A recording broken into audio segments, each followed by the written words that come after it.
Hey, what's up guys, it's Laashak and in a new video today we are going to be unboxing two things actually. A battery charger for at home and at car, and a camera battery for my Canon Rebel T7.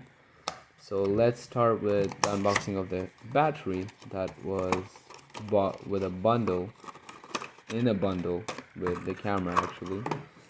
And if you want to see the unboxing of the camera, it is linked down in the description.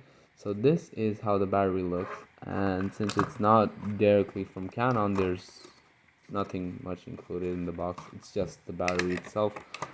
It is a third party replacement for Canon batteries. And now let's see the charger that we bought. So this is how the box looks, and let's go right into the unboxing.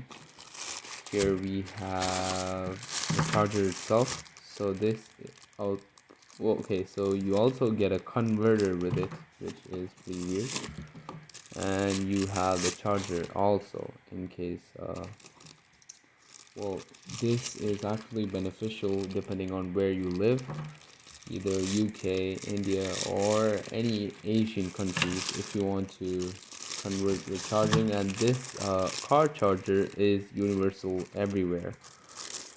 And let's just take a closer look on how the charger itself looks. So the charger itself has, it's directly mountable to the wall, so you leave it on the wall and you can remove that to place the battery right there. So yeah, that's pretty much it for the unboxing guys. Thanks for watching and catch you in the next one.